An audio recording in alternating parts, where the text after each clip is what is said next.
আসসালামু আলাইকুম। শফি মাহমুদ সাগর আমন্ত্রণ জানাচ্ছি এনটিভির মধ্যাহ্নের খবরে।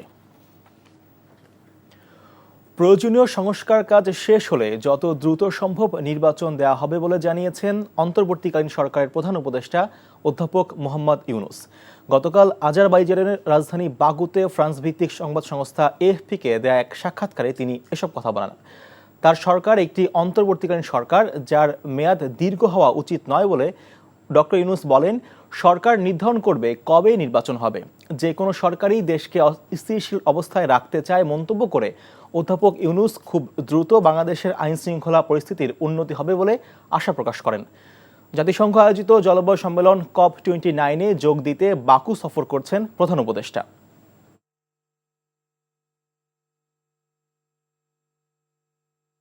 That's a promise that we made that as soon as we are ready, we'll have the elections so the elected people can take over, run the country. We are the interim government, so our period should be as short as possible. Quick rental সংক্রান্ত বিদ্যুৎ ও জ্বালানির দ্রুত সরবরাহ বৃদ্ধি বিশেষ আইন 201-এর 9 ধারায় দায়মুক্তি এবং ক্রয় সংক্রান্ত 6-এর 2 ধারায় মন্ত্রীর একক সিদ্ধান্ত নেওয়ার ক্ষমতা অবৈধ বলে রায় দিয়েছে হাইকোর্ট। সকালে বিচারপতি ফারাহ মাহবুব ও বিচারপতি দেবাশিস রায় চৌধুরীর হাইকোর্টের দ্বৈত বেঞ্চ এ রায় দেন। গত 2 সেপ্টেম্বর কুইক রেন্টাল সংক্রান্ত বিদ্যুৎ ও জ্বালানির দ্রুত সরবরাহ বৃদ্ধি আইনের 2টি ধারায় দায়মুক্তি ও একক সিদ্ধান্তকে কেন অবৈধ ও অসাংবিধানিক ঘোষণা করা হবে না তা জানতে চেয়ে রুল জারি করেছিল হাইকোর্ট। এ বিষয়ে কথা বলেছেন সংবিধান বিশেষজ্ঞ শাহদিন মালিক। বিদ্যুৎ ও জ্বালানি দ্রুত সরবরাহ বিশেষ বিধান সরকার দরকার হলে ওদের সাথে চুক্তি মানে পুনর্মূল্যায়ন করতে পারবে। অর্থাৎ ওই চুক্তিগুলি যে বসে থেকে টাকা দিবে সরকার, যদি ওটা না চায় তাহলে হয়তো ওই চুক্তির ওই শর্তগুলি সরকার বদলাতে পারবে। এই ক্ষমতাও এই রায়ে সরকারকে বিশেষভাবে দেওয়া হয়েছে। সরকারের যে কোনো মানে ক্রয় বিক্রয়, এটা তো একটা পাবলিক প্রসেস, টেন্ডারিং প্রসেসের মাধ্যমে হয়। এটা টেন্ডার ছাড়াই ওনাকে ক্ষমতা দেওয়া হয়েছিল। সুচিকিৎসার দাবিতে জুলাই আগস্ট আন্দোলনে আহত ও স্বজনদের আন্দোলন বুধবার দুপুর থেকে মধ্যরাত পর্যন্ত গড়িয়েছে। এই অবস্থায় মধ্যরাতেই রাজধানীর পঙ্গু হাসপাতালে ছুটে যান 4 উপদেষ্টা ও প্রধান উপদেষ্টার এক বিশেষ সহকারী। ভুল স্বীকার করে আহতদের সব দাবি বাস্তবায়নের আশ্বাস দেন তারা। এরপর সড়ক ছেড়ে হাসপাতালে ফিরে যান আন্দোলনকারীরা। নূর হোসেনের রিপোর্ট। ঘড়ির কাঁটায় রাত 2:30। তখনও শেরেবাংলা নগরের জাতীয় অর্থোপেডিক হাসপাতালের সামনে রাস্তায় বসে অবস্থান করছেন জুলাই আগস্ট আন্দোলনে আহত ও স্বজনেরা। দেরিতে হলেও ঘটনার গুরুত্ব বুঝে সেখানে পৌঁছান অধ্যাপক আসিম নজরুল সহ সরকারের 4 উপদেষ্টা ও প্রধান উপদেষ্টার স্বাস্থ্য বিষয়ক বিশেষ সহকারী doctor Saidur Rahman. July August আন্দোলনে আহতদের সুচিকিৎসা নিশ্চিত করতে না পারায় নিঃশর্ত ক্ষমা চান তারা। অবশ্যই ঘাটতি ছিল এবং আপনারা যেখানে বসে আছেন এটা আমাদের মোটেও ভালো লাগছে না। আমাদের জন্য এটা হৃদয় বিদারক ঘটনা। এবং আমরা এই যে আজকে ফরিদা আপাও ছুটে আসছেন, আমাদের যে নতুন স্বাস্থ্য উপদেষ্টা, দেখেন আমরা তো একটা জিনিস ফিল করেছি যে আমাদের ঘাটতি আছে। উনি আমাদের বিশেষ সহকারী স্বাস্থ্য মন্ত্রণালয়ের প্রতিমন্ত্রীর দায়িত্বে আছেন। উনি আমাদের যে পিজি হসপিটাল আছে এটার প্রধান হিসাবে ছিলেন, অনেক বড় একজন ডাক্তার। আমরা আমাদের যে ব্যর্থতা আছে, আমাদের যে ঘাটতি আছে, সেখান থেকে আমরা শেখার চেষ্টা করছি। আপনাদের জন্য, আহতদের জন্য আমরা বিশেষ কিছু করতে পারিনি। বারবার যতবারই ক্যাবিনেট মিটিং হয়, প্রতি বৃহস্পতিবার ক্যাবিনেট মিটিং হয়, আমাদের অন্যতম একটা এজেন্ডা থাকে এটা। আমলাতান্ত্রিক জটিলতা থেকে শুরু করে বিভিন্ন ধরনের হসপিটালগুলোতে সিন্ডিকেট থেকে শুরু করে বিভিন্ন ধরনের অব্যবস্থাপনা যেগুলো দীর্ঘদিন ধরে চলে আসতেছিল, সেটার জন্য চিকিৎসার অনেক ধরনের সমস্যা হয়েছে আপনাদের। এগুলো আমরা সবসময় দেখছি। আগামী ডিসেম্বরের মধ্যে আহতদের উন্নত চিকিৎসা ও পুনর্বাসন সহ সব দাবি বাস্তবায়নের আশ্বাস দেন উপদেষ্টারা। এছাড়া বৃহস্পতিবার সচিবালয়ে আহতদের সঙ্গে চিকিৎসা ও পুনর্বাসন পরিকল্পনা নিয়ে বিস্তারিত আলোচনার আশ্বাস দেওয়া হয়। আপনাদের কথা আমরা শুনবো, কিন্তু আমরা মনে করি এখন এই কথাটা শোনার জন্য উপযুক্ত সময় নয়। আপনারা যদি রাজি থাকেন, আগামীকালকে 2টা থেকে যতক্ষণ সময় লাগে আমরা আপনাদের কথা শুনবো। আপনারা যান, ভিতরে যান। আমরা কালকে যে কথা দিচ্ছি আমরা আমাদের কথা রাখবো। যদি আমরা কথা রাখতে ব্যর্থ হই এরপর আপনারা যা করবেন সেটা আমরা মাথা পেতে নেব। উপদেষ্টাদের আশ্বাসে 16 ঘন্টা পর হাসপাতালে ফিরে যান আন্দোলনকারীরা। আমাদের রক্তের উপরে এই চেয়ারে বসছে, ওনারা আমাদের সাথে বসবেন না তো কাদের সাথে বসবেন? আমাদের সাথে বসবে, সবাইকে নিয়ে বসতে হবে। সেটা আমি পার্সোনালি বলতেছি, সবাইকে নিয়ে বসতে হবে। আমাদের সাথেই যদি না বসে তাহলে ওনারা কাদের সাথে বসবে? আজকের মতো এখানটাই শেষ করছি। এর আগে সুচিকিৎসা, পুনর্বাসন সহ নানা দাবিতে রাজধানীর জাতীয় অর্থোপেডিক হাসপাতালের সামনে বুধবার দুপুর থেকে অবস্থান নেয় জুলাই আন্দোলনে আহতদের কয়েকজন। এ সময় চোখে ব্যান্ডেজ, হাতে প্লাস্টার, হুইল চেয়ার ছাড়াও চেয়ার পেতে ভাঙা পা নিয়ে বসে থাকতে দেখা যায় আন্দোলনকারীদের। সন্ধ্যায় বৈষম্য বিরোধী ছাত্র আন্দোলনের আহ্বায়ক হাসনাত আবদুল্লাহ ঘটনাস্থলে পৌঁছে দফায় দফায় আলোচনা করেও আহতদের হাসপাতালে পাঠানোর চেষ্টা করে ব্যর্থ হয়। নূর হোসেন, এনটিভি নিউজ, ঢাকা। মৎস্য ও প্রাণী সম্পদ উপদেষ্টা ফরিদা আক্তার বলেছেন, সরকারের পক্ষ থেকে ভুল ত্রুটি হয়েছে বলেই চিকিৎসাধীন আহতদের মধ্যে ক্ষোভের সঞ্চার হয়েছে। বৈষম্য বিরোধী আন্দোলনে আহতদের দাবিগুলো যৌক্তিক বলেই তারা হাসপাতাল ছেড়ে সড়কে নেমে এসেছেন। যে কোনো মূল্যে সরকার তাদের দাবি পূরণে বদ্ধপরিকর। সকালে সাভারে বাংলাদেশ প্রাণী সম্পদ গবেষণা ইনস্টিটিউটে কর্মকর্তাদের সাথে মতবিনিময় অনুষ্ঠান শেষে সাংবাদিকদের একথা বলেন তিনি। ফরিদা আক্তার বলেন, নানা আমলাতান্ত্রিক জটিলতায় আহতদের অনেকেই এখনও ক্ষতিপূরণ পাননি, সেটির দ্রুত ব্যবস্থা করা হচ্ছে। তবে এই মুহূর্তে যারা চিকিৎসাধীন রয়েছেন তাদের 1 লক্ষ টাকা ক্ষতিপূরণ যথেষ্ট নয় উল্লেখ করে উপদেষ্টা বলেন, জুলাই আগস্ট বিপ্লবে আহতদের পুনর্বাসনের বিষয়ে সরকার আন্তরিকভাবে চেষ্টা করছে।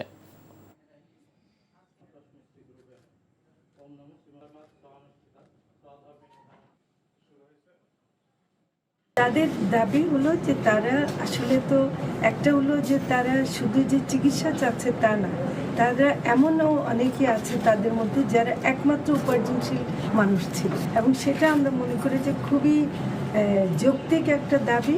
এবং এটার জন্য আজকে দুপুরে আমরা আশা করছি যে সবাই বসলে একটা সমাধানে অবশ্যই আসতে পারবো। ঝালকাঠির 2 বিচারক হত্যার 19তম বার্ষিকী আজ।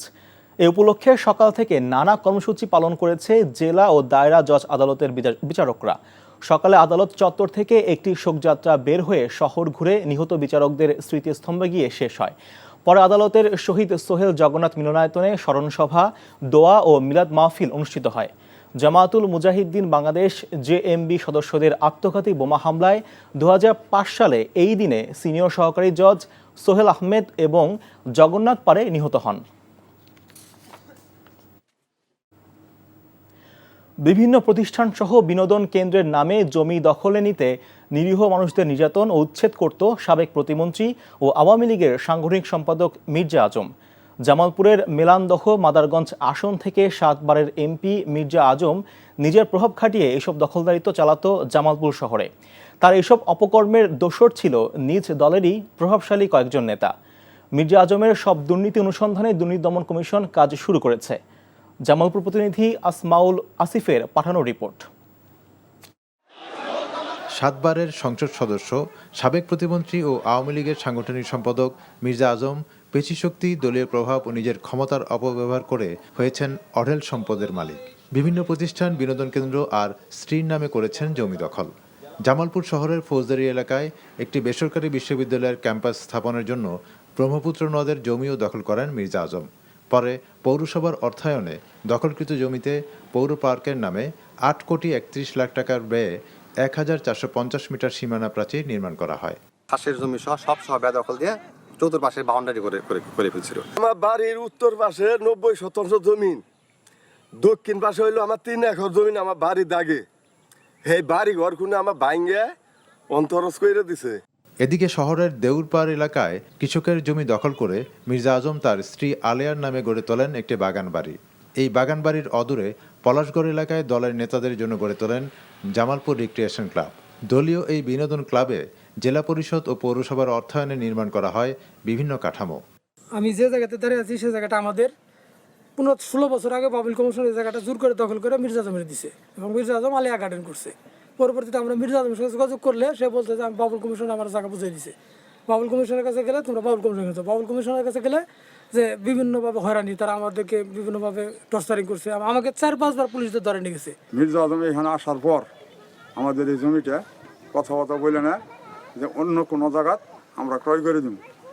জমিটা নেওয়ার পরে সে অনেক কাজ কাম করছে, পুকুর করছে, আজও পর্যন্ত আমাদের এই জমি কোথাও ক্রয় করে দেয়নি, আমরাও তার লেখা দেয়নি। এছাড়াও শহরের বকুলতলায় অর্পিত সম্পত্তি দখল করে মির্জা আজম প্রতিষ্ঠা করেন জেলা আওয়ামী লীগের বিশাল দলীয় কার্যালয়। অভিযোগ রয়েছে মির্জা আজমের এসব অপকর্মের সাথে জেলা আওয়ামী লীগের সহসভাপতি ফারুক আহমেদ চৌধুরী, সোহরাব হোসেন বাবুল ও পৌর মেয়র সানোয়ার হোসেন জড়িত ছিলেন। শুধু দুদক না, অন্যান্য গোয়েন্দা সংস্থাগুলো যদি অনুসন্ধান করে শত শত একর, শত শত সম্পদের আমরা সন্ধান পাবো এবং সেগুলো রাষ্ট্রীয় নিয়ন্ত্রণে নিয়ে আসা, তাদেরকে প্রচলিত আইনের আওতায়, দুদকের যে আইন আছে আইনের আওতায় দৃষ্টান্তমূলক শাস্তি নিশ্চিত করতে হবে। ক্ষমতাকে কাজে লাগিয়ে জমি দখল ছাড়াও টেন্ডারবাজি, ঠিকাদারি, হাউজিং ব্যবসা সহ নানাভাবে সম্পদ অর্জন করেছেন মির্জা আজম। মির্জা আজমের এসব দুর্নীতির বিষয়ে অনুসন্ধানের জন্য দুদক কেন্দ্রীয় কার্যালয়ের উপপরিচালক মোহাম্মদ সালাউদ্দিনের নেতৃত্বে 3 সদস্য বিশিষ্ট তদন্ত কমিটি গঠিত হয়েছে। NTV news desk. হাজী সেলিমের ছেলে ও ঢাকা ৭ আসনের সাবেক সংসদ সদস্য সুলাইমান সেলিমকে আটক করেছে কোতোয়ালি থানা পুলিশ। বুধবার দিবাগত রাতে ঢাকা থেকে আটক করা হয় তাকে। আজ সকালে বিষয়টি নিশ্চিত করেছেন কোতোয়ালি থানার অফিসার ইনচার্জ মোহাম্মদ এনামুল হাসান। তার বিরুদ্ধে থানায় কোনো মামলা নেই, তবে তাকে কোন জায়গা থেকে আটক করা হয়েছে সে বিষয়ে কিছু জানা যায়নি। বুধবার সিনিয়র অফিসাররা তাকে আটক করে থানায় দিয়ে গেছেন বলে জানায় অফিসার ইনচার্জ এনামুল হাসান। কোতোয়ালি থানার পুলিশ তাকে আটক করলেও তাকে চকবাজার থানায় হস্তান্তর করা হবে বলে জানিয়েছেন তিনি। হাজী সেলিমের ছেলে সুলাইমান সেলিম বিতর্কিত দ্বাদশ জাতীয় সংসদ নির্বাচনে জাতীয় পার্টির প্রার্থী সাইফুদ্দিন মিলকে পরাজিত করে এমপি নির্বাচিত হন। ঝালকাঠি জেলা বিএনপির কার্যালয়ে হামলা ও ভাঙচুর করার অভিযোগে আওয়ামী লীগের উপদেষ্টা পরিষদের সদস্য ও ঝালকাঠি 2 আসনের সাবেক সংসদ সদস্য আমির হোসেন আমু, আওয়ামী লীগের কেন্দ্রীয় নেতা গোলাম রব্বানী চিনু সহ 59 জনের নামে মামলা দায়ের করা হয়েছে। গতরাতে ঝালকাঠি থানায় সদর উপজেলা বিএনপির সাংগঠনিক সম্পাদক জিয়াউল ইসলাম জুবায়ের বাদী হয়ে এই মামলা দায়ের করেন। মামলা বিবরণে জানা গেছে, আমির হোসেন আমুর নির্দেশে 2021 সালের 4 অক্টোবর ইউসুফ কমিশনার সড়কে তৎকালীন জেলা বিএনপির কার্যালয়ে হামলা ও ভাঙচুর করা হয়। এ সময় হামলাকারীরা বোমার বিস্ফোরণ ঘটায়। থানা ভারপ্রাপ্ত কর্মকর্তা মনিরুজ্জামান বলেন, 59 জনের নামে বিএনপি কার্যালয়ে হামলা ও ভাঙচুরের ঘটনায় মামলা দায়ের হয়েছে। আসামিদের গ্রেফতারের চেষ্টা চলছে বলেও জানান তিনি। আমুর বিরুদ্ধে আরও 15টি মামলা রয়েছে। এসব মামলায় তিনি গত 6 নভেম্বর ঢাকার ধানমন্ডি এলাকার একটি বাসা থেকে গ্রেফতার হন। চট্টগ্রাম নগরীর পাহাড়তলী হাজি ক্যাম্প এলাকায় একটি চালের গোডাউনে অভিযান চালিয়েছে গোয়েন্দা সংস্থা এনএসআই। বুধবার মধ্যরাতে পাহাড়তলীর মেসার্স খাজা ভান্ডার নামের ওই চালের গোডাউনে অভিযান পরিচালনার সময় সহযোগিতা করেন সেনাবাহিনীর সদস্যরা। এ সময় ওই গোডাউন থেকে বিভিন্ন সরকারি সংস্থাকে খাদ্য অধিদপ্তরের বরাদ্দকৃত 30 টন চাল ও গমের মজুদ পাওয়া গেছে। এসব চাল ও গম সরকারি বিভিন্ন সংস্থা থেকে কেনা হয়েছে বলে দাবি করেছেন মেসার্স এন আলম ট্রেডার্সের মালিক শাহাবুদ্দিন। এনএসআই জানিয়েছে, ক্রয় বৈধ থাকলেও এই চাল ও গম খোলা বাজারে বিক্রি না করে অন্য বস্তায় বাজারে বিক্রি করা হচ্ছে। কৃষি বিপণন অধিদপ্তর থেকে দায়িত্বপ্রাপ্তরা এসে যাচাই বাছাই করে ব্যবস্থা নেবেন বলেও জানায় এনএসআই। বসুন্ধরা গ্রুপের দেয়া চাকরি ছেড়ে দিয়েছেন বৈষম্যবিরোধী ছাত্র আন্দোলনের শহীদ আবু সাঈদের 2 ভাই। গত 12 নভেম্বর ব্যক্তিগত কারণ দেখিয়ে ইমেইলে এবং ডাকযোগে সংশ্লিষ্ট কর্তৃপক্ষের কাছে চাকরি থেকে অব্যাহতি নেয়ার বিষয়টি অবগত করে তার 2 ভাই চিঠি দেন। চিঠিতে 2 বড় ভাই জানান, গত মাসে নিয়োগপত্র হাতে পেলেও অফিসে সময় দিতে পারেননি তারা। সংসার নিয়ে ব্যস্ত থাকতে হয়। অফিসে সময় না দিয়ে মাস শেষে বেতন নেয়ার কোনো ইচ্ছে নেই তাদের। এ কারণে তারা চাকরি থেকে অব্যাহতি নিয়েছেন।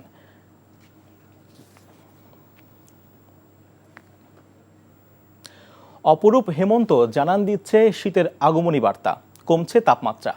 কার্তিক ও অগ্রহায়ণ 2টি মাস পেলেও খুব তাড়াহুড়ো করেই যেন চলে যায় এই ঋতু। হেমন্তের শুরু হয় উষ্ণ উজ্জ্বলতায়, শেষটা মিশে যায় শীতের শরীরে। কুয়াশা ভেদ করে এখন সূর্যের হাসি ফসলের মাঠে, এর সাথে নানান রঙের ফুলের সুবাস, প্রকৃতিতে নবান্নের আভাস। খেলার খবর, ক্রিকেট। ওয়েস্ট ইন্ডিজের বিপক্ষে টেস্ট সিরিজের আগে আগামীকাল 4 দিনের প্রস্তুতি ম্যাচ খেলবে বাংলাদেশ। তার আগে অ্যান্টিগার সেন্ট জোনসে বিচ ভলিবল খেলেছে ক্রিকেটাররা। দীর্ঘ ভ্রমণের ক্লান্তি কাটাতে সমুদ্র সৈকতে সময় কাটিয়েছে লাল সবুজরা। ফুটবল। দক্ষিণ আমেরিকা অঞ্চলের বিশ্বকাপ বাছাই পর্বে আলাদা ম্যাচে মাঠে নামছে ব্রাজিল ও আর্জেন্টিনা। বাংলাদেশ সময় দিবাগত রাত ৩টায় ব্রাজিলের প্রতিপক্ষ ভেনেজুয়েলা। অন্যদিকে শুক্রবার ভোর 5:30 প্যারাগুয়ের মুখোমুখি হবে আর্জেন্টিনা। এই ছিল মধ্যাহ্নের খবরে। এই খবরে ভিডিও সহ আপডেট জানতে ভিজিট করুন NTV অনলাইন www.ntvbd.com। এছাড়াও NTVর জনপ্রিয় সব অনুষ্ঠান খবরের আপডেট জানতে ভিজিট করুন আমাদের ইউটিউব ভেরিফাইড ফেসবুক পেজ। 2টায় দুপুরের খবর দেখার আমন্ত্রণ রইল। ধন্যবাদ সবাইকে।